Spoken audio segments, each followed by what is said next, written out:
What you're about to witness is truly shocking.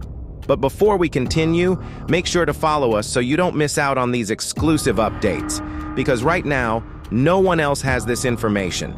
Stay tuned until the very end, because what you'll see last will absolutely shock you.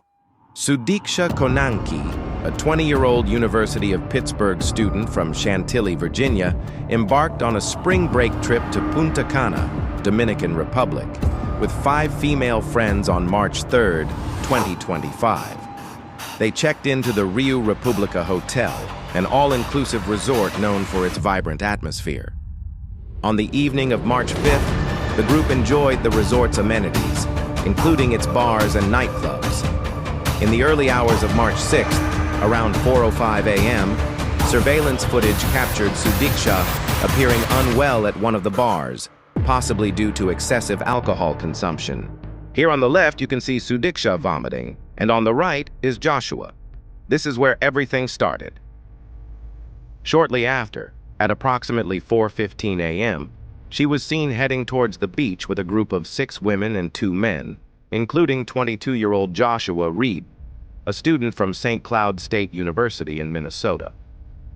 By 6 a.m., most of the group had left the beach, leaving Sudiksha alone with Riibe.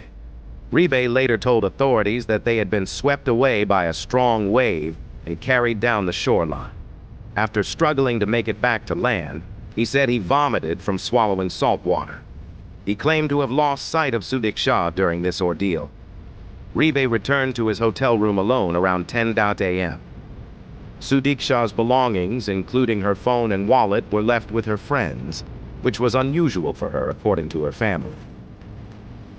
Dominican authorities, with assistance from the FBI and other U.S. agencies, launched extensive search operations utilizing drones, helicopters, and detection dogs to scour the waters off the island's east coast. Despite these efforts, no trace of Sudiksha has been found.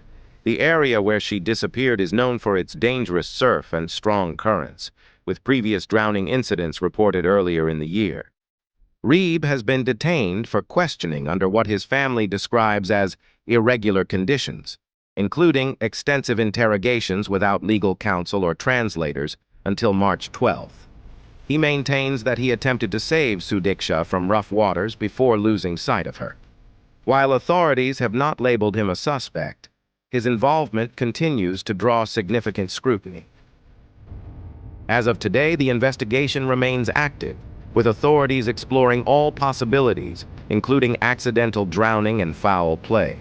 Sudiksha's family continues to appeal for a thorough investigation, holding on to hope for answers regarding her disappearance.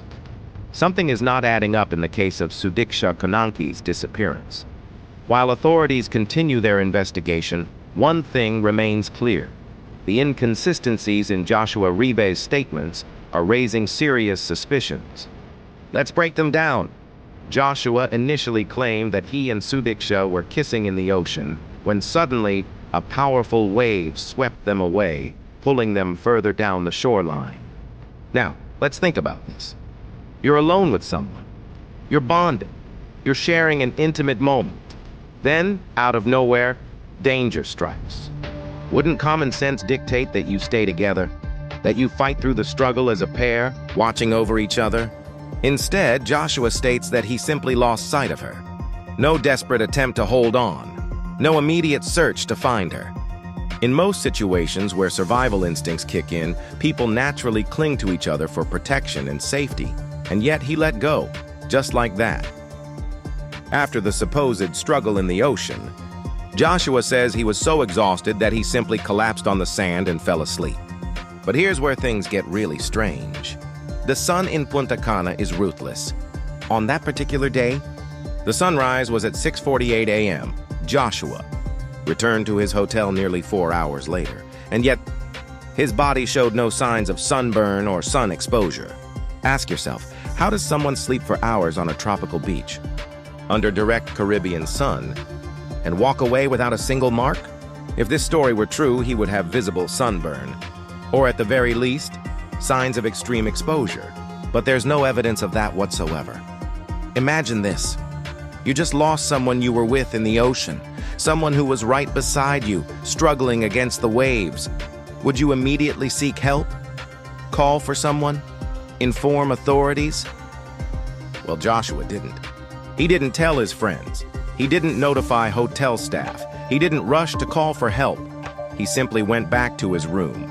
His actions do not align with those of someone who just witnessed a life-threatening event. Instead, they resemble someone trying to distance themselves from the situation. When Dominican authorities directly asked Joshua, "How long were you in the water at the beach?" his response? "I'm not sure. I didn't have my phone with me." But here's where his own story collapses.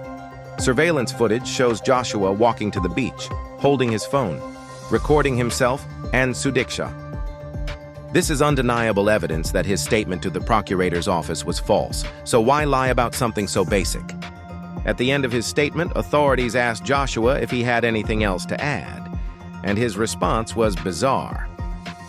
"The next morning, my friends went to the beach while I was talking to someone. They found my things because I never picked them up, but someone had stolen my shoes and the keycard to my room." Now, at first glance, this might seem insignificant, but think about it. Why didn't he pick up his belongings? Why did he avoid going back to that beach? Could this be a subconscious admission of fear? A fear of returning to the exact spot where he last saw Sudiksha? Did he avoid the scene because it would force him to confront the truth of what really happened that night?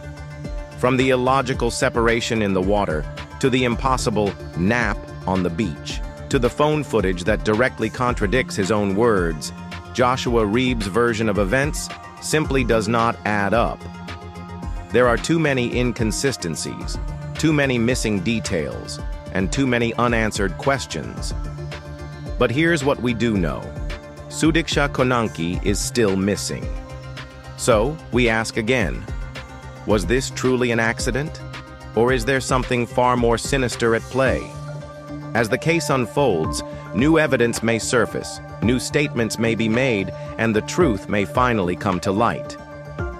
But until then, one question remains. Where is Sudiksha Konanki? What do you think happened that night? Drop your theories, thoughts, and questions in the comments below. Your opinion matters. And if you want to stay updated on this case and other breaking stories, make sure to subscribe and turn on notifications. Together, let's uncover the truth.